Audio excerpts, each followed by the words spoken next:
Eeshwarappa homeo clinic సమర్పించు ధూమ్ ధామ్ ముచ్చట. ఇయాల్టి మన ధూమ్ ధామ్ ముచ్చట్ల మస్తుగాన ముచ్చట్లు పట్టుకొని వచ్చిన ఆలస్యం చేయకుండా చెప్పుకుందాం పారి. అన్నట్టు ఇప్పుడు మనం జాతరకు పోదాం రారోళ్ళ. ఏం జాతర అంటారా? గులాబీ జాతరనులా. మన హైదరాబాదు రేమత్ నగర్లా గులాబీ జాతరనే నడిచింది. జూబ్లీ హిల్స్ నియోజకవర్గానికి ఉప ఎన్నికలు ఉన్నాయి కదా, ప్రచారంలా బీఆర్ఎస్ దూసుకుపోతున్నది. మన రామన్న కూడా రంగంలోకి దిగిండు. రేమత్ నగర్లా అగో ధూమ్ ధామ్ చేసిరు పారి. అగో జాతర, గులాబీల జాతర.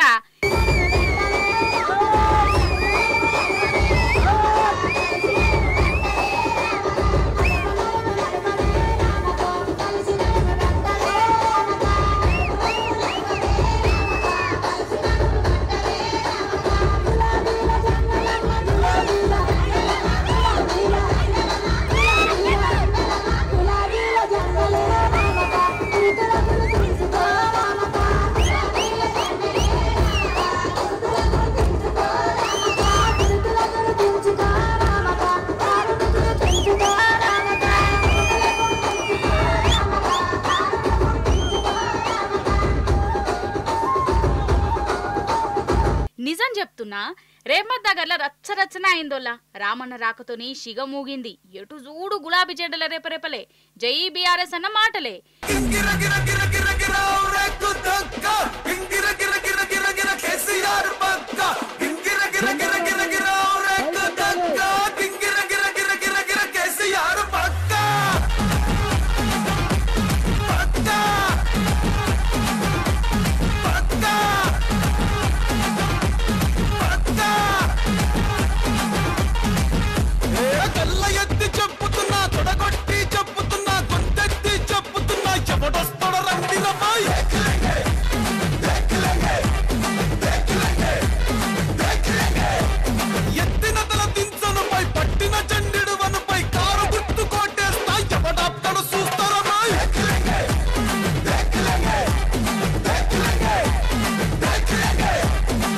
రేమత్ నగర్లా రామన్న పెట్టిన రోడ్ షోకు మస్తు మంది జనాలు వచ్చిర్రు.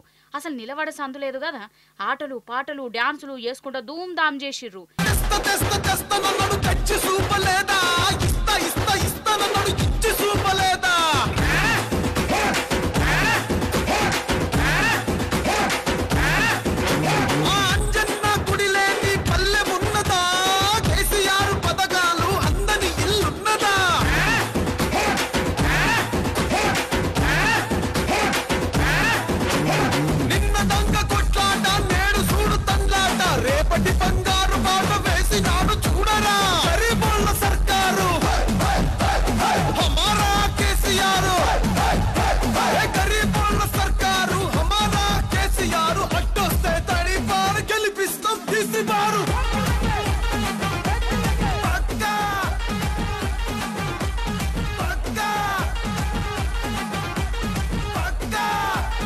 ఇక రామన్న మాట్లాడుతున్నంతసేపు రేమత్ నగర్ ఊగిపోయింది.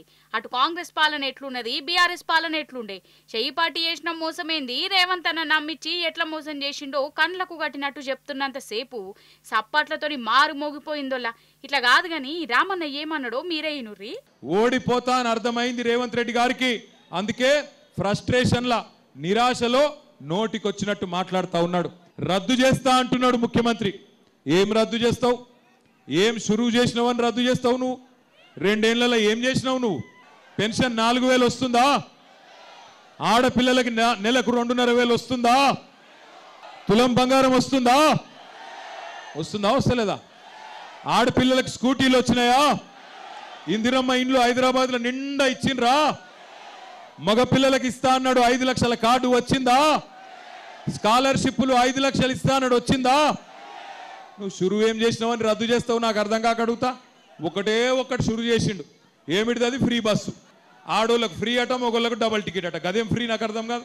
చైతన్యవంతమైన తెలంగాణ, నీలాంటి వాళ్ళను చాలా మందిని చూసినాం గతంలో కూడా. ఎగిరెగిరి పడ్డోళ్ళు, ఇదే మట్టిలో కలిసిపోయిన వాళ్ళు చాలా మంది ఉన్నారు. నేను మీకు మాటిస్తున్నా, అయ్యో మా గోపన్న లేడు కదా, మాకేమన్నా అయితే గూండగాల్లో రౌడీగాల్లో వాడో వీడో లట్టుగాడో పొట్టుగాడో సతాయిస్తే ఎట్లా అని మీరు అనుకుంటుండొచ్చు. ఎక్కువ దూరం లేను నేను కూడా. పక్కనే బంజారా హిల్స్ లో తెలంగాణ భవన్ మన జనతా గ్యారేజ్ ఉన్నది. ఒక్క ఫోన్ కొడితే 40 మంది ఎమ్మెల్యేలను ఎమ్మెల్సీలను తీసుకొని మీ రేమత్ నగర్కి వచ్చే బాధ్యత నాది. ఆడబిడ్డ కదా ఏం చేస్తుంది అనుకుంటుర్రేమో. ఆడబిడ్డ అంటే ఆదిశక్తి రూపం. తప్పకుండా సునీతమ్మ కూడా అర్ధరాత్రైనా ఒక అమ్మలాగా ఒక అక్కలాగా మీ కండగా నిలబడుతుంది. వాస్తవమే కదా. నిజం చెప్తున్నా, ఇక్కడికి వచ్చిన జనాలు బీఆర్ఎస్ ను గుండెలలో పెట్టుకున్న తీరు చూసినాక జూబ్లీ హిల్స్ నియోజకవర్గంలో కారు పార్టీ 100% గెలుపు ఖాయమని తేలిపోయిందోళ్ళ. గిట్లనే అంటుర్రు అక్కడ జనాలు కూడా. రేవంత్ రెడ్డి గారు ఒక్కటి గుర్తుపెట్టుకో, నీ పదవి తాత్కాలికం. 5 ఏళ్ల కోసమే నీ పార్టీని ప్రజలు గెలిపించిండ్రు. 2 ఏళ్ళు అయిపోయింది. ఇంకా కేవలం యాది పెట్టుకోండి, మీరు జూబ్లీ హిల్స్ లగిన కాంగ్రెస్ డిపాజిట్ ఓడగొడితే 500 రోజులలో కేసీఆర్ గారు మళ్ళీ తిరిగి ముఖ్యమంత్రి కాబోతా ఉన్నారు. 500 రోజులే ఉన్నాయి. కౌంట్ డౌన్ చాలు అయింది. 500 రోజులే మిగిలినది. జూబ్లీ హిల్స్ నియోజకవర్గంలో మల్కా గులాబీ జెండా ఎగురుద్ది, అది ఖాయం. అక్కడి జనాలు బీఆర్ఎస్ దిక్కే ఉన్నారు. అక్కడ ఎవ్వరిని అడిగినా గిదే మాట చెప్తురు. జనాలే కాదు, ఏ సర్వే తీసుకో గిదే ముచ్చట తేలింది. బీఆర్ఎస్ కు షెయి పార్టీకి వాడే ఓట్ల నడుమ మస్తు ఫరక్ ఉంటదట. జనం గంపగుత్తగా కార్ పార్టీనే గెలిపిస్తారట. ఆగో 600 100 జూబ్లీ హిల్స్ లా కారు పార్టీదే గెలుపు. సునీతమ్మనే ఎమ్మెల్యే అవుడు ఖాయం. ఏ బస్తీకి పోయినా గిదే మాట అయిన పడుతుంది కదా. అయితే ఎలక్షన్ల ముందు సర్వేలు చేస్తుంటారు. ఆ సర్వేలలో కూడా జనం బీఆర్ఎస్ దిక్కే ఉన్నారని తేలిందోల్లా. అయితే కేకే సర్వే అని మీకు ఎరికయ్యే ఉండాలి. ఈ కేకే సర్వే ఉన్నట్టు ఉంటది, బరాబర్ చెప్తారని పేరున్నది.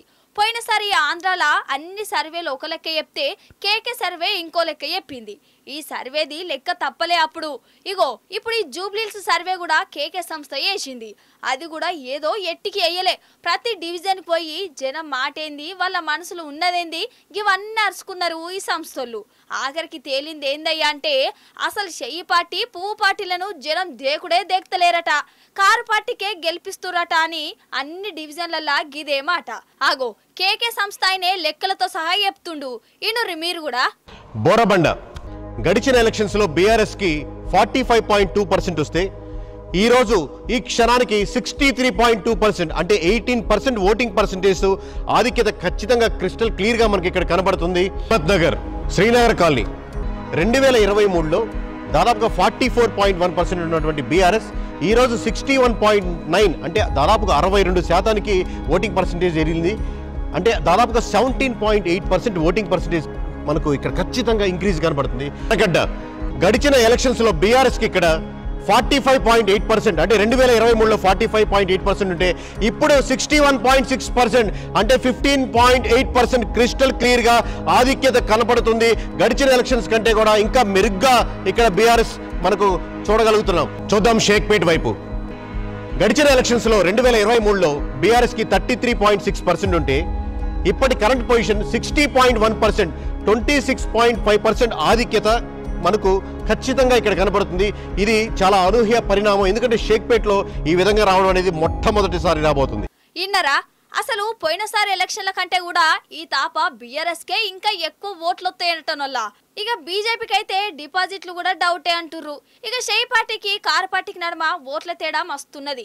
దగ్గర 160% మీదనే జనాలు కారు పార్టీకి ఓటేస్తాన్లు. ఇక మిగిలిన 40% ఓట్లను కాంగ్రెస్, బీజేపీ, ఇండిపెండెంట్లు ఈ పార్టీలు పంచుకుంటున్నాయి అన్నట్టు. అలాగే కాంగ్రెస్ కి 2023లో 37.1% ఉంటే ఈసారి కరెంట్ పొజిషన్ 33% ఉంది. 35 డేస్ బ్యాక్ మేము ఇక్కడ మొదలు పెట్టినప్పుడు డేటాను అనలైజ్ చేస్తున్నప్పుడు ప్రీవియస్ డేటా మేము అబ్జర్వ్ చేసినప్పుడు ఖచ్చితంగా షేక్పేట్ బీఆర్ఎస్ కంటే ముందంజలో ఉంటుంది అన్న ఆలోచనతో అన్న దృక్పథంతో మొదలుపెట్టాం. ఇంకొకటి ఏంటంటే ఎంఐఎం కూడా కంప్లీట్గా సపోర్ట్ చేస్తుంది కాబట్టి ఖచ్చితంగా షేక్పేట్ మటుకు బీఆర్ఎస్ కంటే చాలా ఎక్కువ లీడ్లో ఉంటుంది అనుకున్నాం. బట్ ఓవరాల్గా డేటా ఎవ్రీడే అబ్జర్వ్ చేస్తున్నప్పుడు మీకు ఓవరాల్ కన్సాలిడేట్ చేసినప్పుడు 2023తో పోల్చినప్పటికీ 33% ఈరోజు పొజిషన్ ఉందంటే అంటే దాదాపుగా 4.1% ఇంకా తగ్గుదల కనబడుతుంది. ఏది ఈవెన్ ఎంఐఎం సపోర్ట్ చేస్తున్నప్పటికీ కూడా సో కంప్లీట్గా ఆ ఓట్ బ్యాంకింగ్ ఏదైతే ఉందో సపోర్ట్ చేస్తున్నప్పుడు కూడా అది బీఆర్ఎస్కే కన్వర్ట్ చేసుకుంటుంది అని మనకు క్లారిటీగా ఇక్కడ కనబడుతుంది. బీజేపీకి వచ్చే పని అయితే ఇక్కడ లాస్ట్ ఎలక్షన్స్లో 15.3% ఉంటే ఈ ఎలక్షన్స్లో పూర్తిగా 3.3% అంటే దాదాపుగా 12% గడిచిన ఎలక్షన్స్ కంటే పడిపోయి కేవలం ఇక్కడ 3.3% వచ్చింది. అలాగే ఈరోజు జూబ్లీ హిల్స్లో మీరు చూస్తున్న గెలుపోట్ల డిఫరెన్స్లో ఇంత డిఫరెన్స్ ఎందుకు రాబోతుంది, ఇన్ని డివిజన్లు ఎందుకు మార్పు వస్తుంది, ఇది కంప్లీట్గా బీఆర్ఎస్ గెలుపు అంటే ఇది కంప్లీట్గా కాంగ్రెస్ యొక్క ఫెయిల్యూరు లేదా గవర్నమెంట్ యొక్క ఫెయిల్యూర్లో ఓవరాల్గా దాని యొక్క షిఫ్టింగ్ ఓట్ బ్యాంకింగ్ బీఆర్ఎస్కి షిఫ్ట్ అవుతుంది. ఇలా ఒక్కొక్క డివిజన్కి ఒక్కొక్క స్టోరీ ఉంది, ఒక్కొక్క రీజన్స్ ఉన్నాయి. ఇది జూబ్లీహిల్స్ అసలు చిత్రం. అసలు ఈ సర్వేలు రాకమున్పే జనం ఎన్నడో ఫిక్స్ అయిపోయిర్రు. కాంగ్రెస్ 2 ఏళ్ల పాలనకు బీఆర్ఎస్ 10 ఏళ్ల పాలన నడుమ ఉన్న ఫరకు ఇక్కడ జనాలకు బాగా అర్థమైంది. అందరిది ఒకటే మాట, బుల్డోజర్ పాలన పోవాలే, కారు గుర్తుకే ఓటేయాలి.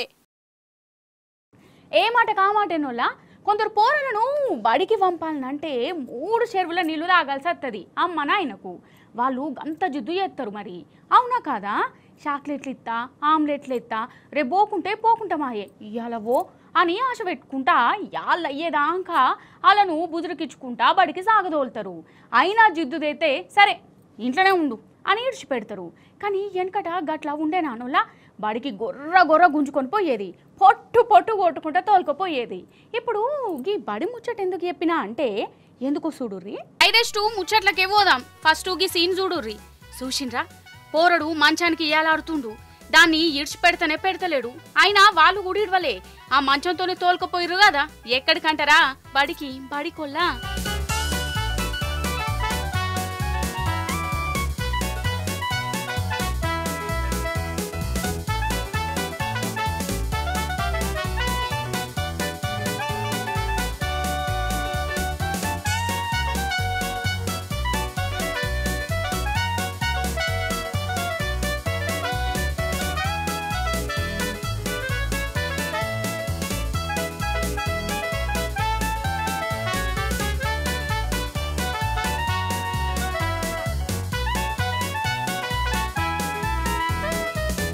అయితే వీడు రాజస్థాన్ పోరడు. బడికి పోరా నాయనా అంటే మస్తు జిద్దు చేసుడాట. ఎంత కొట్టినా తిట్టునా ఇనులేదు. పొదుగాల మంచాన్ని గట్టిగా పట్టుకొని ఇక ఇడిచిపెట్టనే పెట్టలే. ఇక గిట్ల కాదు ముచ్చట అనుకొని ఇంట్లో ఆ మంచంతోనే అన్ని బడికి పట్టుకుపోయిర్రు. అయినా గాని ఇడిచిపెడుతుండా అసలు ఆ పోరడు? ఆహా అగో ఇక గట్లనే గుంజుకపోయి క్లాస్ రూమ్ లో దిగబెట్టిర్రు.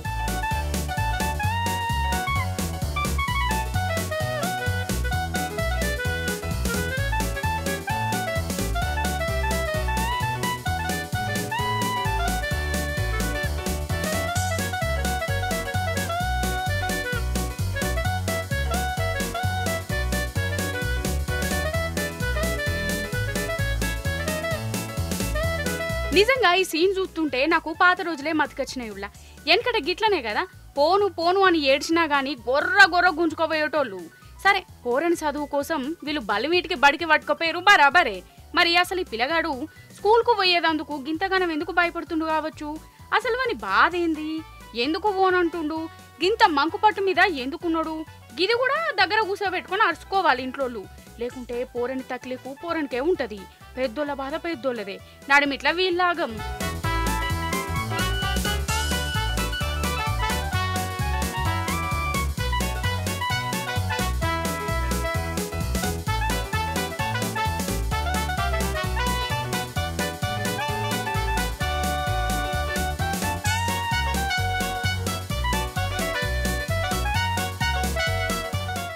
ఇప్పుడు ఏంటంటే దొంగల ముచ్చడే చెప్పుకుందాం. ఏమంటారు?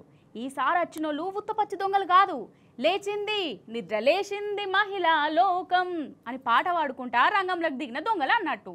అంటే అర్థమైంది కదా, దొంగ అక్కలు అన్నట్టు. పారి మరి వాళ్ళ కళా పోషణ ఏందో చూద్దాం గాని. పొద్దుగాల 4:04 అవుతుందోళ్ళ. ఇంకా కోడి కూడా నిద్ర లేవలే, కొక్కరొక్కో అనలే. కానీ కోళ్ళ కంటే ముందే ఇగో ఈ అక్కలు లేచిర్రు. ఆటోల దిగిరు చూడుర్రి. దండుపాల్యం బ్యాచ్ లెక్కనే అత్తారు కదా. ఆటో పోయింది. ఇక వీళ్ళు ఇంటి ముంగడికి వచ్చి నిల్చున్నారు. వీళ్ళు దొంగలేనోళ్ళ. 1, 2, 3, 4, 5 మొత్తం 5 దొంగలు ఈ ఇంటిని పొతం చేద్దామని చూసిర్రు. ఒక అక్కనేమో రోడ్డు మీద అటుకెళ్ళి కావలుగా అత్తాంది, ఇంకో దొంగ అక్కనేమో ఇటుకెళ్ళి కావలుగా అత్తాంది. కడవ ముగ్గురు కన్నం వేసి పండ్ల పడ్డరు.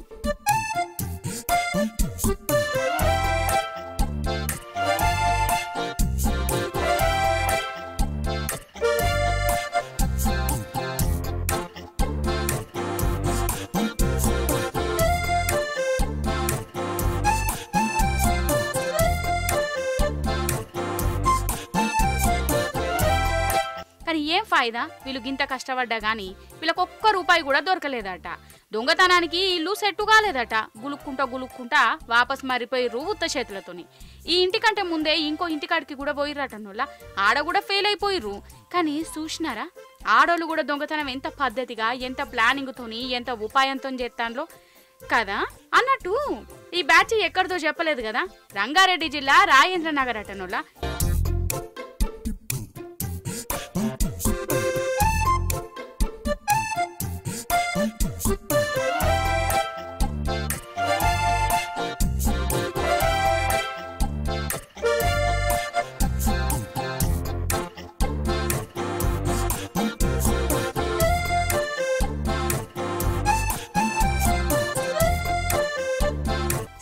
మన కాడ గట్లుంటే ఇప్పుడు అమెరికాకు పోయి దొంగ బుద్ధి చూయించినా ఇంకో దొంగ శల్యను చూయించాలి మీకు.